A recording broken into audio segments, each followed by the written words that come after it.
Best day ever.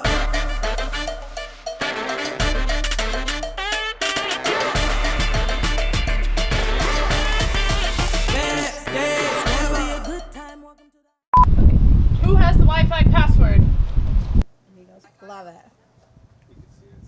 Hey guys, and welcome to Spilling the NFT. I'm Megan Nyvold, And I'm Jessica Burns. and we are here to help women understand the world of crypto better. So, as women in tech, that's one thing that we continuously come across. There's not enough women in crypto.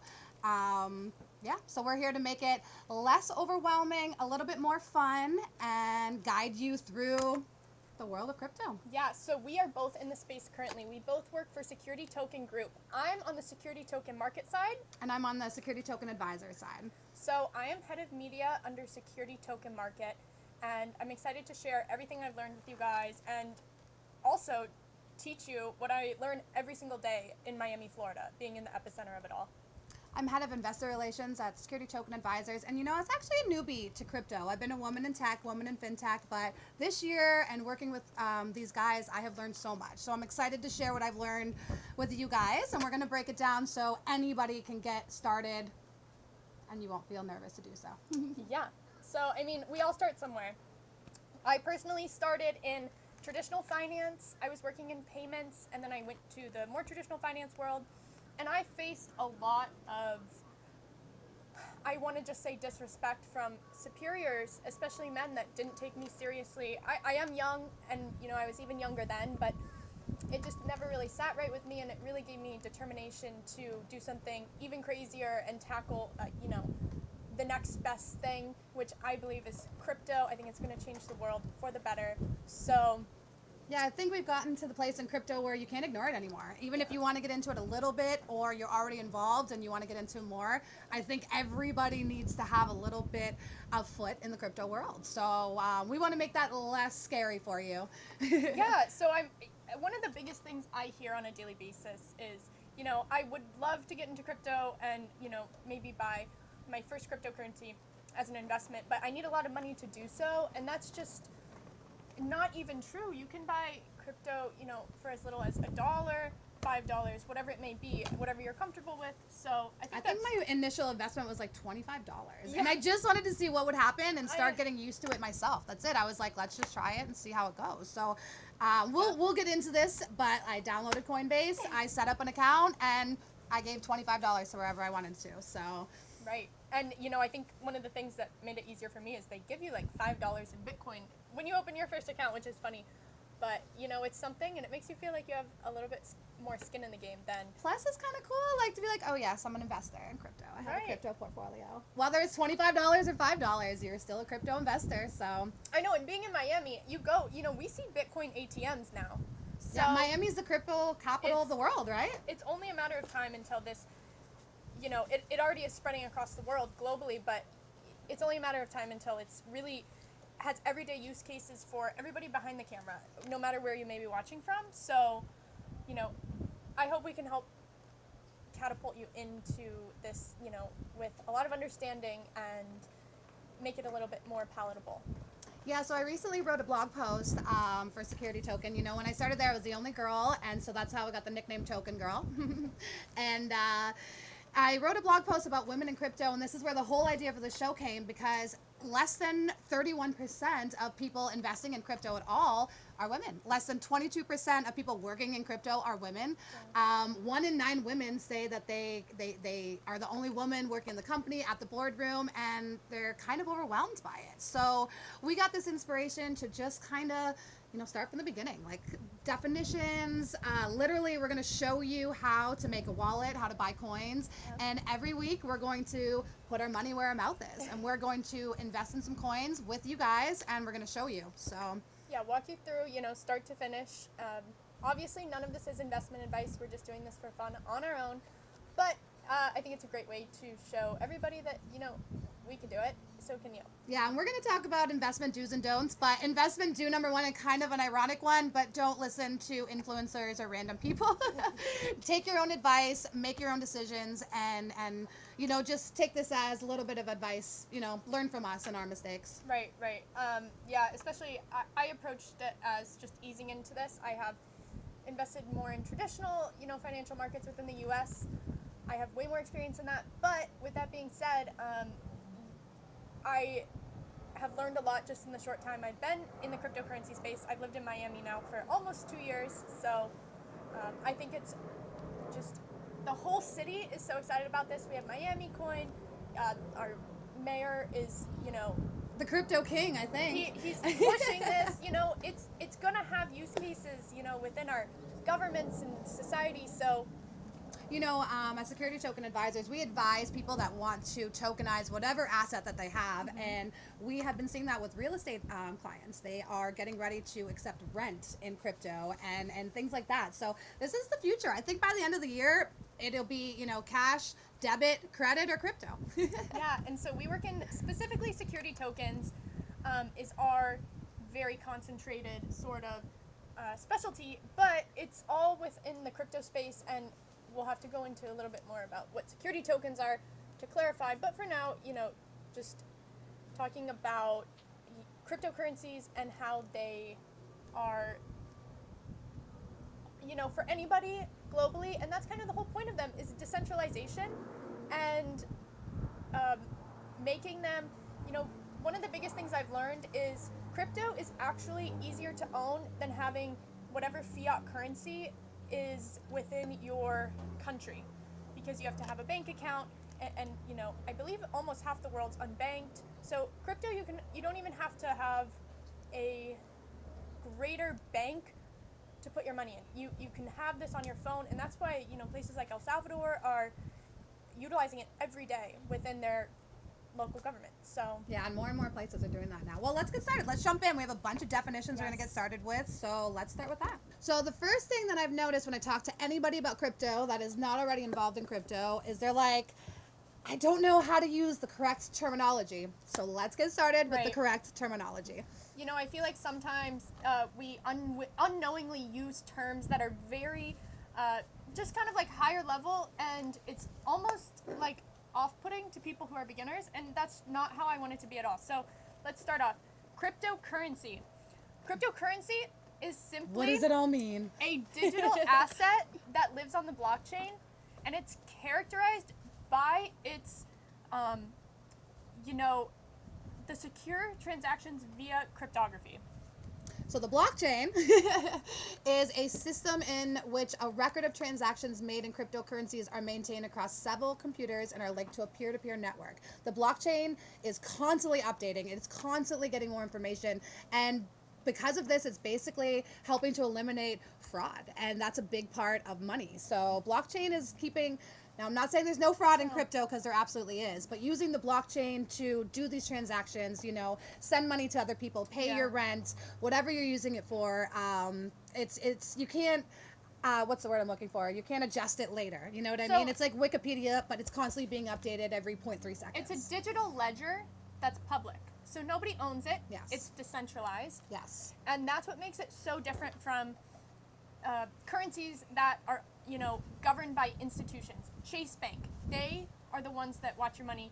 They are the ones that store your money, all of that. So takes the bias out. With crypto, nobody owns it. It's all decentralized, and it lives on a network that obviously it can be hacked, but it's not hacked from a principal owner. You said an awesome word that everyone has been talking about, decentralized. What is decentralized? Yes. So let's talk about decentralization versus centralization. Just to get it out of the way, centralization, or a centralized, network or organization, is what we're really familiar with. It's like your Chase Bank, your Facebook, anything that has an owner that makes decisions. Facebook without Zuckerberg. Well, so now we're going to get into decentralization. Okay. Sorry. Thank you. An example of decentralization would be Facebook without Mark Zuckerberg. And everybody that uses the network is essentially Mark Zuckerberg in a way. By using the network, you are equally contributing to, the upkeep, the decisions, everything that happens within that decentralized network. So they're getting really popular because so many people profit, like Mark Zuckerberg, off of being the CEO of Facebook. And some people might not agree with where he's taking the company or whatnot, so that's where decentralization comes in. Somebody can use whatever sort of network they want, whether it's, we see it with gaming now, we see it with finance. You know, cryptocurrency is a great example of decentralized finance. So, you know, nobody owns that currency, and that's why cryptocurrency really has no borders. I'm gonna cut there because that chair, I'm scared, is gonna fly and hit Kayla. So next we'll get into DeFi, which is decentralized finance. And bear with us, we are in the middle of what appears to be a Miami hurricane, so it could last 5 minutes, it could be here for the whole episode. We're determined. Yeah, we're gonna get this done. Rain or shine. So DeFi is an umbrella term for peer-to-peer financial services on a public blockchain. So think of this as your JP Morgan without having, you know, the CEO and all of JP Morgan itself. It's just transacting, it's finding a buyer and a seller, but on the blockchain. So you're not having that middleman is primarily the, you know, focus of decentralized finance. And a lot of people, you know, love this because there is so much money to be made and it gets really greedy. That's where we get in with, you know, banking, trading, loans. Like, there is, the middleman transacts and at a cost. So decentralized finance gives people the power back, and it lets them make their financial decisions or transactions on the blockchain securely and without a centralized sort of company. I love that. So next I want to talk about one of my favorite crypto things, and that's staking. So staking is the process of locking up your crypto in order to gain interest or obtain rewards of some kind. I actually got the coolest Christmas present ever this year, and one of my friends bought me some staked crypto. So I am actually earning interest in that all the time, and you know, compound interest as well. Algorand, right? Yes, that's the one. So and you know, compound interest is the 8th wonder of the world, so everyone should look into that. But that's a really cool part of crypto as well. You can hold that up and earn interest on your money. And then speaking of that, I'm sure that we've all heard the HODL. So I mean, that just means buy and hold. You know, HODL, and we will put it right here for you. Yeah.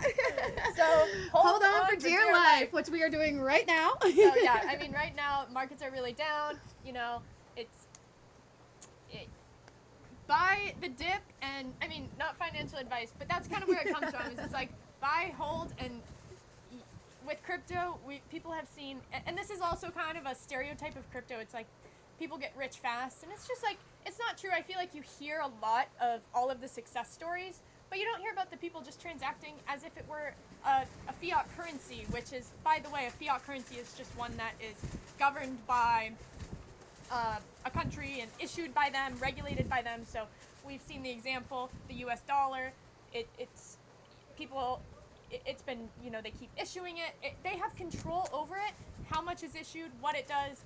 They try and control the market. So that's why people are so apt to get into cryptocurrency, because it's not governed by anyone or anything. It's really just, it's reactive to the people using it. It goes up, it goes down like any other asset.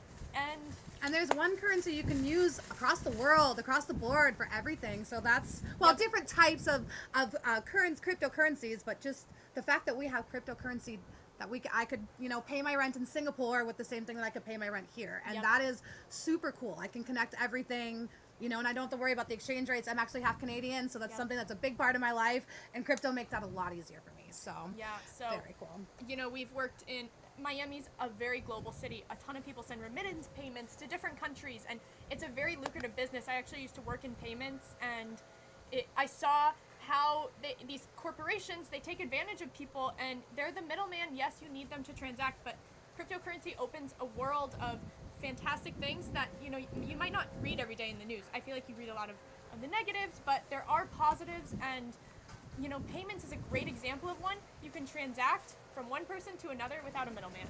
And that's why we want to encourage you guys to get started any way you can. Hold on. We can take a break and go inside if you want. Yeah. We need to take a break. 1 second. Oh, give us 1 second. We need to take a break. Put it right here with like the... Got it. We'll be right back. I got the champagne though. Technical difficulties. We're like, is it really? Crazy. Okay. This gust of wind came, and I thought an eyelash just went into the bay. All right, so we decided not to hold on for dear life. We just decided to switch locations in our beautiful meta yacht, and we're just gonna shoot from here instead. How's the hair? Are you still okay? I'm alright. All right. How's yours? You know, it's not curly anymore, but Miami problems. It's getting slightly more humid, but that's okay. So next, let's talk about wallets. Let's talk about what holds our money. Like, there's two different kinds of wallets. There's hot wallets and there's cold wallets. I know cold wallets are a little bit more technical, but why don't you tell us the difference between those? So, one is, so essentially think of a wallet as your bank account. It's where your money lives. And so when somebody says my wallet got hacked, it was a hot wallet because it's connected to a centralized internet that people can access. So a cold wallet is, you know, you'll see them, they're small, you can connect them to your computer, put all of your crypto on there, take it off, and then the currency that you own, the cryptocurrency, lives on that wallet. Offline. Right. So it can't be hacked. It can't be hacked. You can lose it, you can forget your keys, you can do all these things, but that would take a personal, forgetting something or losing something. But cold wallets are super advanced, right? Like, I don't know anybody that has a cold wallet, do you? Kyle? All The right. other We day- know somebody that has a cold wallet. I feel like a lot of people have them, but I mean, it's like you wouldn't, you don't. Oh, it's one of those secret things? You don't tell anybody? We need to stop that. Tell me about your cold wallet. I mean, Transparency, people. We need transparency in the crypto Yeah. world. no, but so, I mean, that's how you begin those. That's how you buy the currency is you connect to essentially you create your own hot wallet and then you transact through the internet, and that's where you start. If you get more advanced, you want to protect yourself more, you create the cold wallet, you put your currency on there, you take it off of the live internet, and it lives there safely. Yeah, so when you've heard people talk about their Coinbase wallet, that's what they're discussing. That's their hot wallet that's online. And, we're going to talk about how to set up your wallet next and our top 3 sites for your wallet, but we just want to give you a rundown of that. So next, let's talk about mining, crypto mining. We've all heard this before, and crypto mining is a process which new units of digital currency are created. I know a bit about mining. One of my friends is one of the original Bitcoin miners, so that's kind of cool. I know, very cool. We'll talk about him later. But what do you know about mining? Are you familiar with that? So mining is essentially just a set of one transaction validates the other. So if somebody's using their, there's an article right now. You just need the mining. I won't go into specifics, but you do need a mining setup, and you utilize previous transactions or cryptocurrency you own to validate new transactions and essentially bring more currency into circulation. So let's be very simple with it and use Bitcoin as an example. I believe with all cryptocurrency there's a set amount. With Bitcoin, I believe there's 21 million Bitcoin. A lot of it is just inaccessible, Lost, gone, yeah. lost. So, that happens, but The wind followed us downstairs. it has not, so all of Bitcoin has not been mined yet, and people have their predictions on when it will be finished mining, and that's where the real, the scarcity comes into effect, and it will always have value because it is a resource that is not abundant and endless. So once it reaches its fully mined potential, then it's just you're using what's in circulation. It can be destroyed, but as far as mining goes, all cryptocurrency is essentially mined and Minted and introduced to the market. yes. Yeah. So next up we have smart contracts. So smart contracts are just simply programs stored on the blockchain, and the blockchain is essentially like a database. So smart contracts kind of control the data that goes through there. So let's say I'm sending you money, my wallet's sending it to yours. A smart contract would just ensure that the code is in place so that the digital finance can go from my wallet to yours without any issues, without any third parties, without any custodians or anything in addition to that. If there was a smart contract set up for a loan and you missed a payment on that, it would notify that with the code, and that it would remove any fraud or any activity that is outside of the agreement, essentially. So very, very, very important. And I want to finish the crypto basics with stock market basics is similar, you know, the bearish market and the bullish market. Let's talk about those. Okay. Simple. They're simple. So, yeah, I mean, you can be, so this is obviously from traditional finance, but it's been translated into crypto because it's essentially just buying low, selling high, or, you know, buying high and then holding for hopefully a continued run. In a bullish market, they're like expected, the numbers are expected to rise, but in a bear, the securities fall for a sustained period of time, which is where we're at, but no one expected that. We were supposed to end 2021 at like the highest Bitcoin ever, and what, we're pretty low right now, right? So, the whole market is suffering currently, so good time to buy. A lot of the financial institutions are predicting, they were saying, oh, Bitcoin's going to hit $100,000 by the end of 2021. It obviously didn't happen. We just saw Bitcoin dip at, you know, $40,000 for the first time since, I believe, September of last year. Yeah. It was, but that's the thing about crypto. You know, people are back to the holding thing. It's like they're ready for this. They know what they're getting into. Never invest more than you're willing to lose. It is your money still. Remember this. Right. It's still your, just because it's not in your bank account, it's still in your wallet, and it's still money that you own. So you have to treat it like that. So holding and being careful when you buy and not listening to the first you know, your cousin's boyfriend's sister that made $100 million on this and now they're telling you to do it. You need to do your own research because at the end of the day, it's your choice and it's your money. So and you know, there's risk with any investment, and whether that's whatever market it may be, that's always a risk. Yeah, so that's kind of the basics that we want to run down.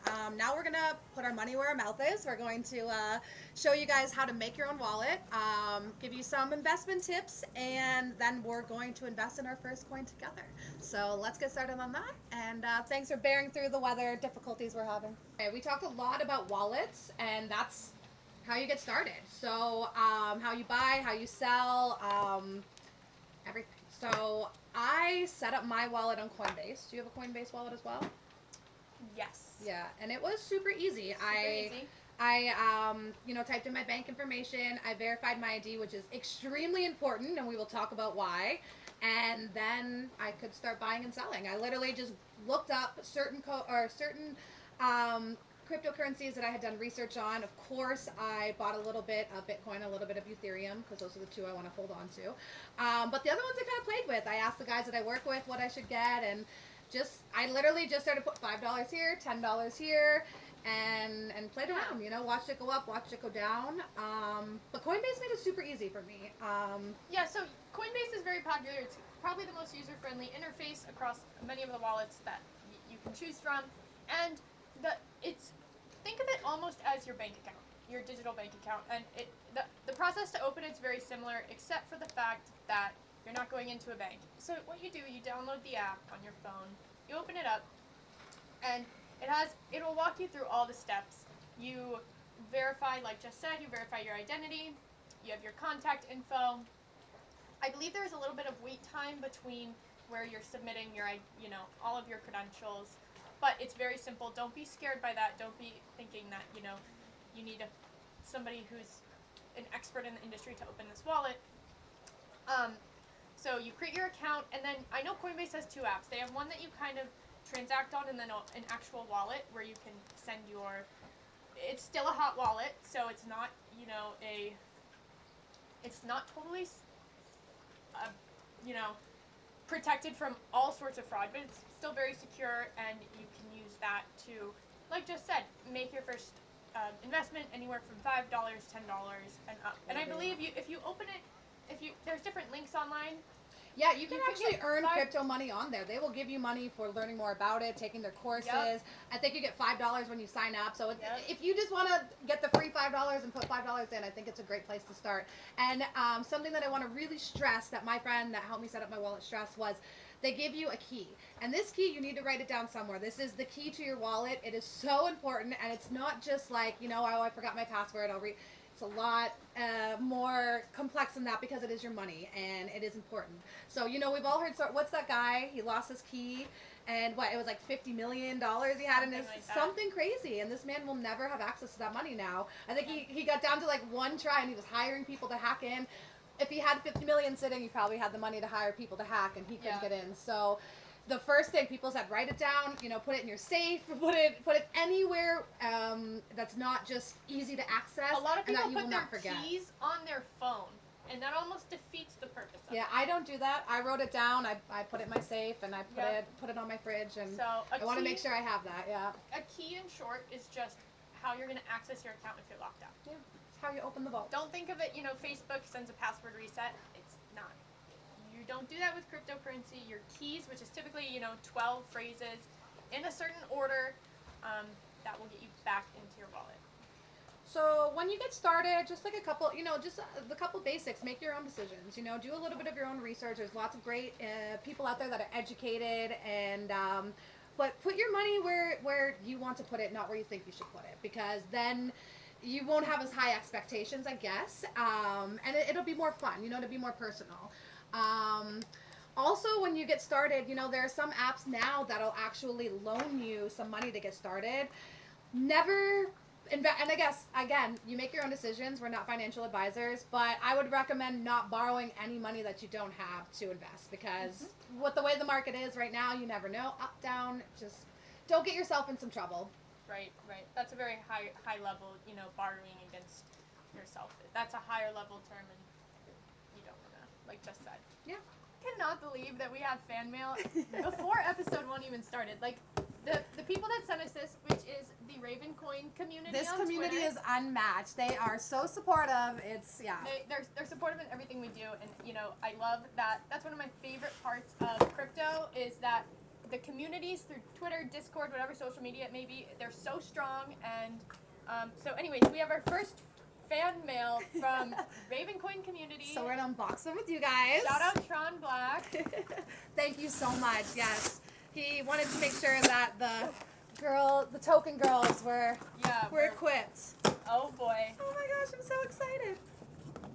Yeah, look at that. Okay, different ones too. Let's see. Love it. Raven, we got the Flex Fit. If you see us sporting these in Miami, Oh my gosh, okay. I'm ready. Thank you, Tron Black. Damn. Ravencoin. What do you think? You like it? I love. So thanks for joining us for episode 1. We actually have a lot more for you guys, but we just want to get started, introduce you guys, get started with the basics, you know, spend some time with my girl on the yacht here. Yeah, Jess didn't have to convince me too hard to do this. But yeah, no, it's really exciting to share a little bit about us. But next week we're going to be kicking off, you know, with another episode, and we have great special guests, Kyle Sondland and Herwig Herwig Koning, Koning. our CEOs and our favorite people, the guys that got us here, you know. They're the ones giving us this platform, so we're really grateful for that. We're excited to get, they have extensive experience in the space, so we're excited They are to the get industry experts. They are amazing, yeah. Yes, their perspective's going to And be... they didn't pay us to say this. We actually really, really like our bosses and our jobs, so. I mean, We're it's like behind the Tuesday camera, and like- we're at a yacht, so. But yeah, we want to actually show you guys how to invest in coins. We want to start giving you some crypto industry updates. You can follow us on Twitter. You can follow us on Instagram. Our company has another show, Security Token Show. You can look that up on YouTube. We'll have that linked at the bottom there. If you want to get into some more in-depth industry updates. But but yeah, we just kind of wanted to kick it off and get started, and you'll see more of us in a couple weeks. Yes, you will. In the meantime, find us on TikTok, Twitter, IG, Instagram. yeah, we'll put everything right here for you. Yes. And if you have any suggestions, you want to know something about, you know, a certain topic you want to cover, talk to us. You know, we're here, and we're here for you guys. So whatever you need. Yep. All right. Well, cheers to that. Cheers Episode from Miami. 1. Bye, guys.